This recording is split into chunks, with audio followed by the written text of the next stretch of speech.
Mark Reed-Edwards, VP of Digital Marketing at HFS. Welcome to this HFS Videocast of a special Fireside Chat between HFS CEO Phil Fersht and Ajay Bhutoria, the CEO and MD of Zensar Technologies. With more than 30 years of experience in the technology industry across US, Europe, and India, Ajay joined Zensar in January of 2021. We'll learn more about his career in a moment.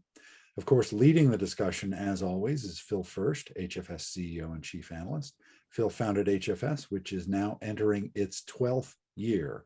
Recently, the Analyst Value Survey of 1,000 users of analyst research ranked HFS first in analyst independence among all analyst firms, and second for its influence on buyers, most subscribed firm, and mentions by demand side. So let me hand it over to Phil to get this discussion with Ajay going. Phil, it's all yours. Yeah, thank you, Mark. Great to see you again, Ajay. And it's great to get some time with you, maybe a little up close and personal, and hear a bit more about your thinking and where you're going to take a company like Zensar. But maybe we backtrack a little bit and hear a bit more about you. Have you always been in the tech business? Is this what you wanted to do when you left college, etc., all those years ago? Yeah, a bit of an accident really getting into this field. So I started my career, I grew up in Calcutta in Eastern India. And just by chance, I found an apprenticeship with a software development house and spent the first couple of my jobs as a software developer with a couple of boutiques back home. And then 91, I joined TCS and spent the next 10 years with them, first 6 of which were in technology delivery. And then the last 4, and technology delivery across India, Germany, Switzerland. And then the last 4, I ran the Dutch business for the firm. And this was also the first time I moved out of technology into a P&L role, business development and P&L. Left TCS, left Europe, end of 2001, came to the US and joined Cognizant and spent the next 17 years with them. Joined them in their financial services practice, and then moved back to Switzerland in 2006 as a part of the then Cognizant thrust into the European market. 3 years in Switzerland to incubate that business. Found my successor, a local leader as planned, and came back to the US, back to financial services. And then until 2016, over a series of different roles, ended up with a leadership position of financial services for Cognizant in the Americas. Big rotation, ended up getting global responsibility for retail consumer goods, travel, hospitality business. Ran that for 3 years, had a good run.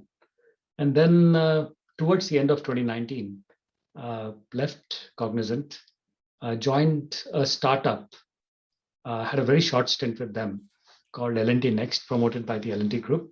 And then, sometime towards end of last year, was recruited by Zensar, joined Zensar in January, and here I am.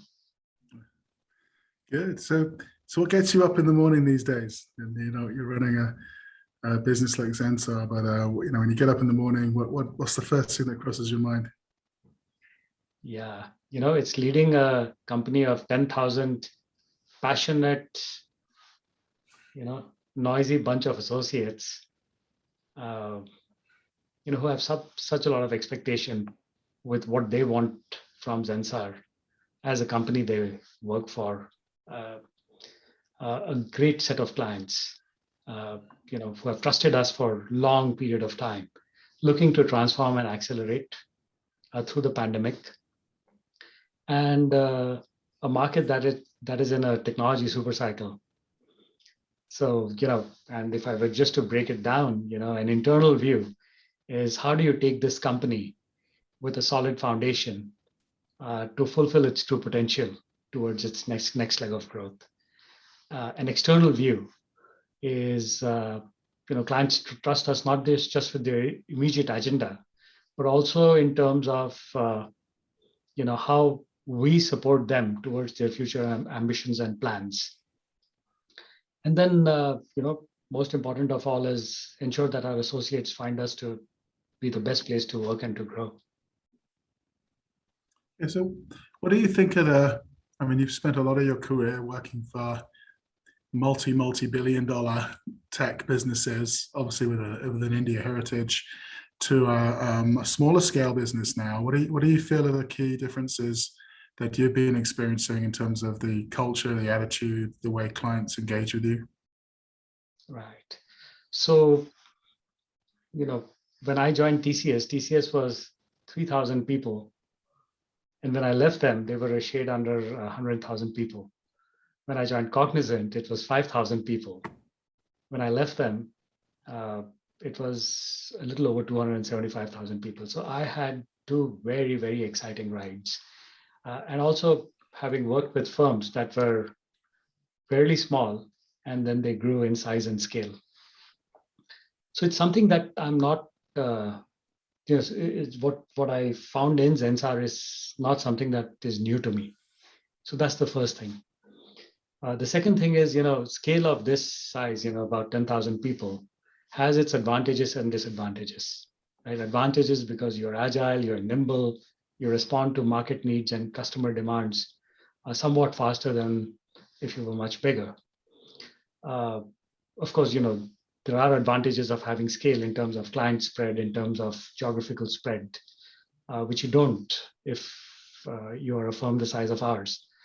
But the beauty that I see now in this environment, where, like I mentioned, we are in a technology super cycle, is that the advantage of scale players and in terms of size is somewhat diminished given the nature of buying behavior we see in the market.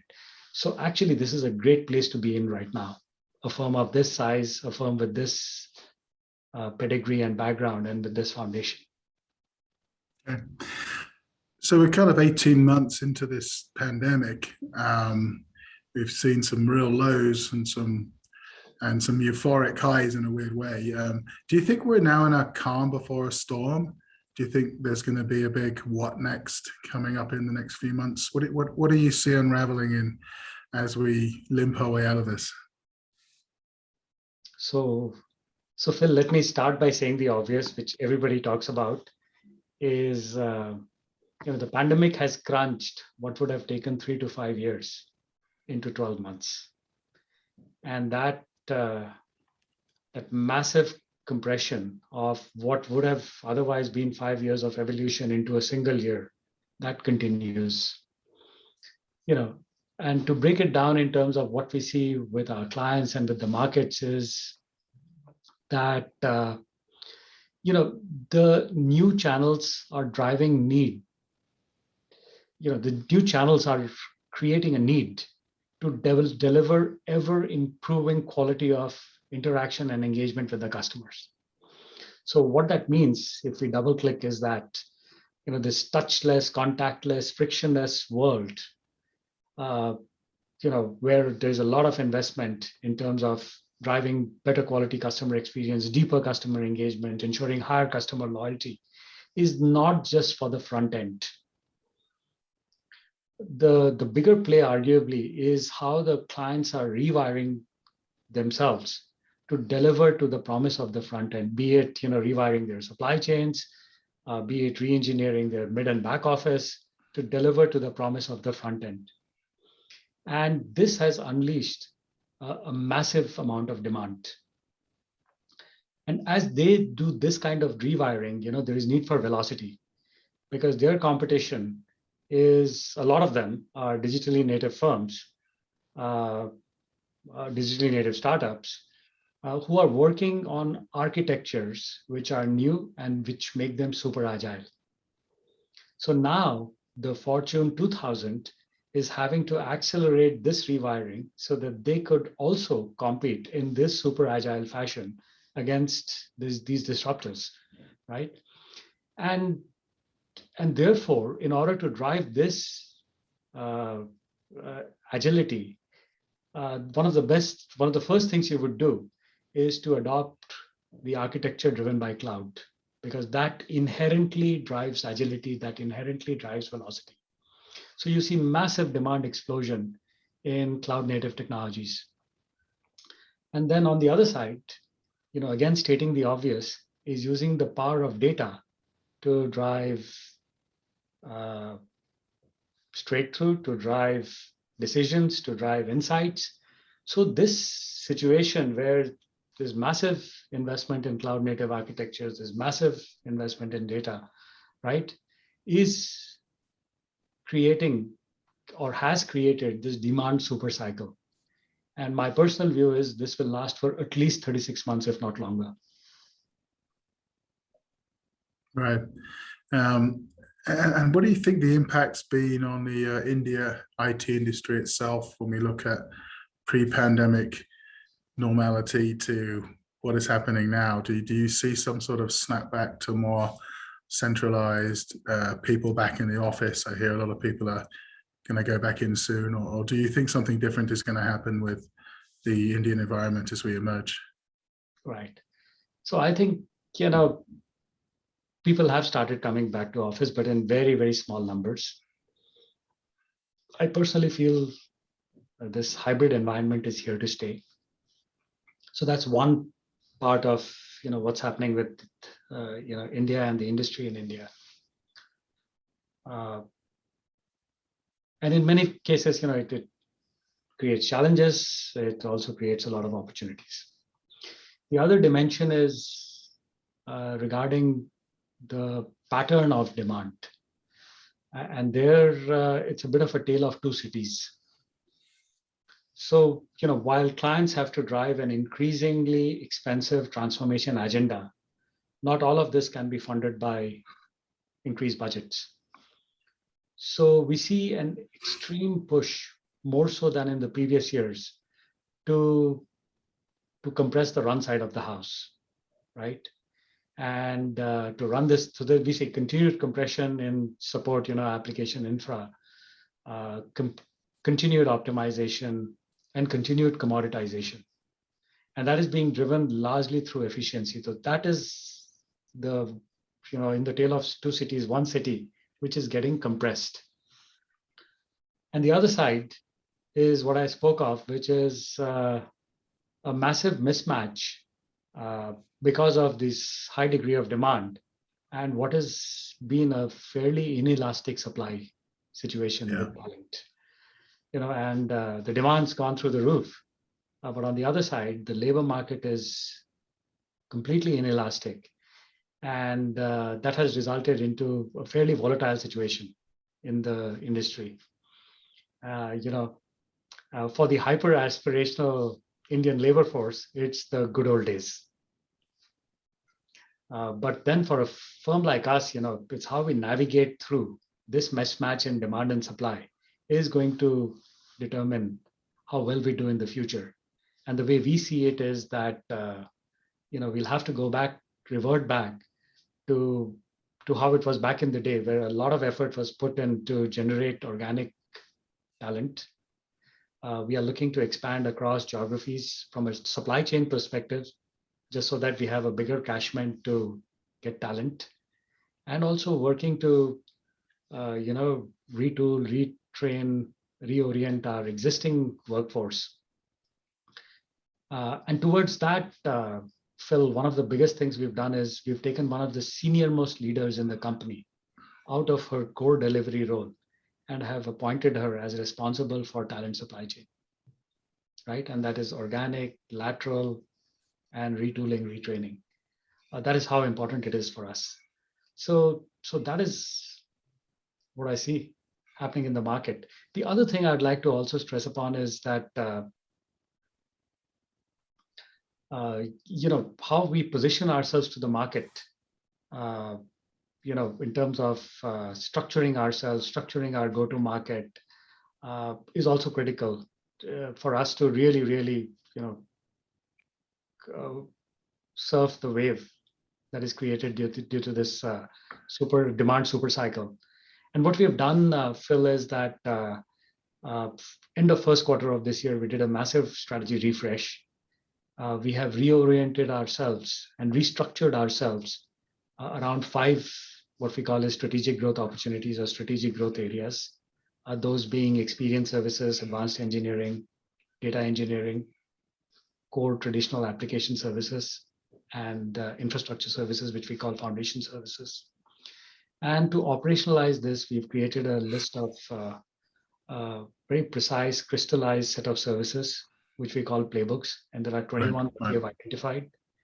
And then we are supporting this through what we call as 4 pillars of execution, which apart from sales, expansion, and talent transformation that I spoke of, is also how we deal with partnership with our core partners, especially the platform players and the hyperscalers.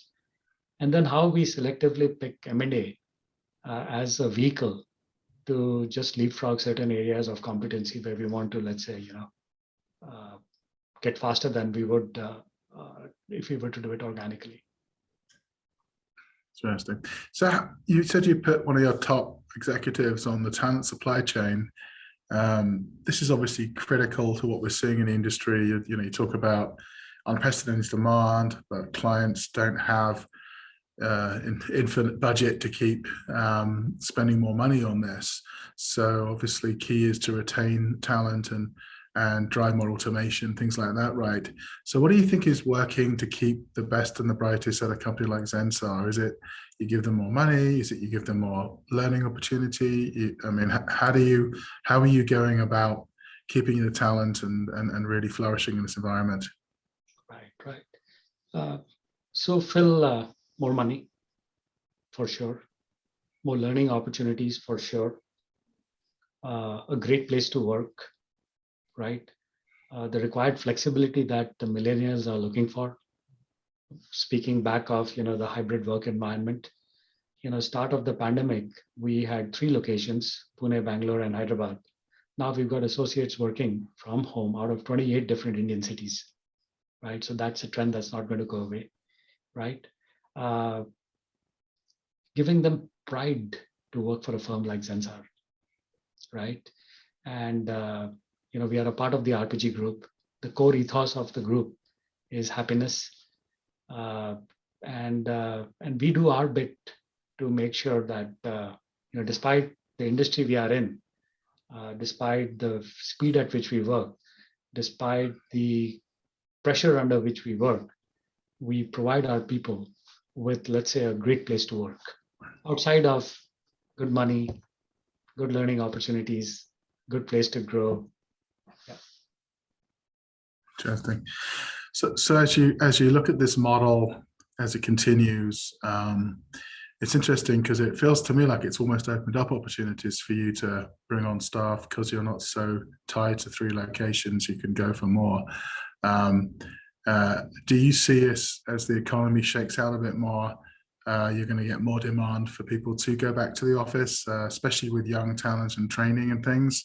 I mean, it's a real uncharted territory that we're gravitating into, right?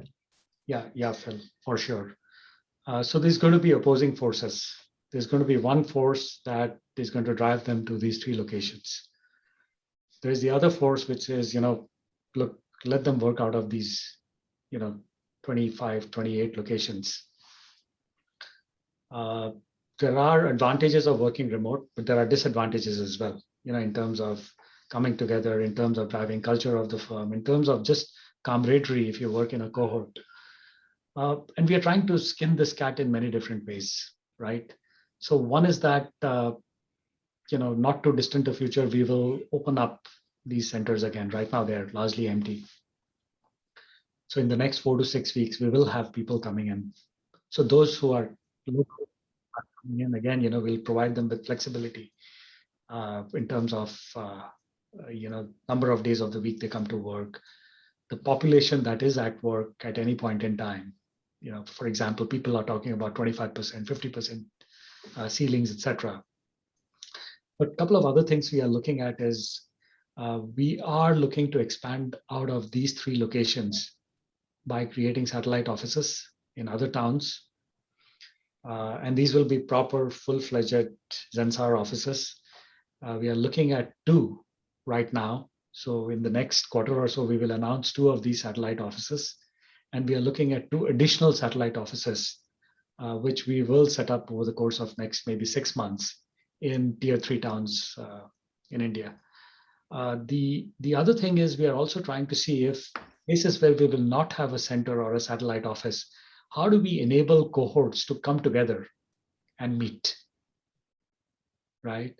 So if I have people in Jaipur in India, where we will not have a satellite office, our satellite office will probably be Delhi, then how do we create, and we've got like 50 people right now living and working in Jaipur.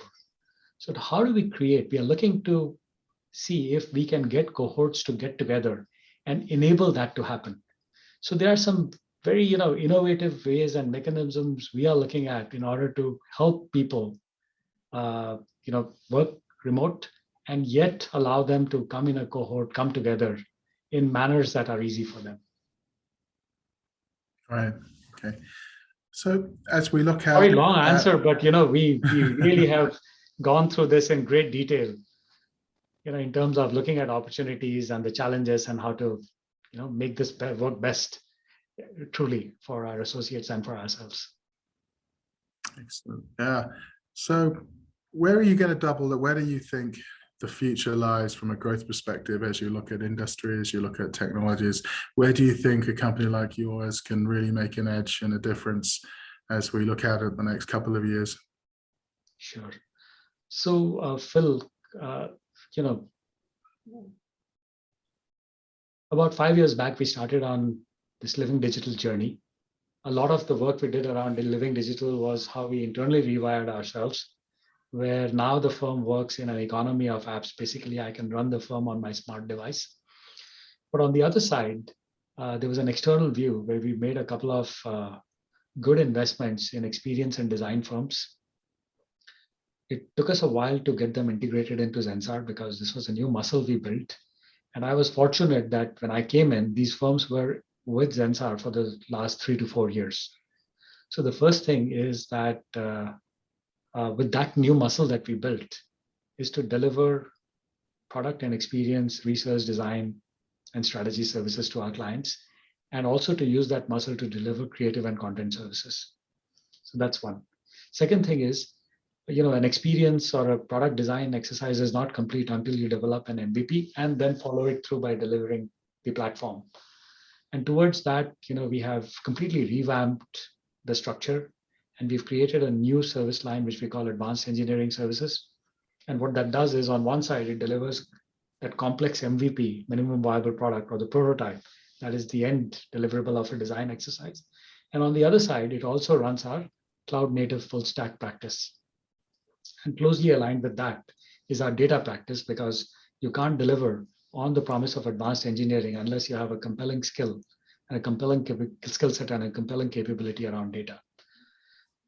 So experience to engineering to engagement is where we put one big bet. The other big bet is on the other side of the house, which is on the support side of the house, where we have a very unique framework in terms of how we go to market. That framework is, again, experience first. So it's experience-driven infrastructure services. And that's a framework that we launched about 3 years ago, and it's held us in very good stead. Good wins, solid pipeline. The city of San Diego deal that we won is actually being delivered by that group within the firm. And that's another place where we are putting a very substantial bet. Excellent. Well, this has been most refreshing, and it's great to hear more about Zensar as you take the reins and really sort of bring the company through a crazy period in our existence. And it's been great to see the middle tier really advancing aggressively, including yourself. So look forward to tracking the company, meeting you more in the future, and seeing how things evolve. So thank you for your time today, Ajay. Thank you. Thank you so much, Phil. Thanks. It was lovely speaking with you. Thanks, Phil and Ajay. Really enjoyed the discussion. Lots of discussion about people, which is really great to hear. We hope you all enjoyed it. To learn more about HFS, head over to hfsresearch.com, where you can view most of our research without having to log in. Plus, we have a growing library of videos and podcasts just like this that you can take with you wherever you go. We'll see you on the next HFS Videocast.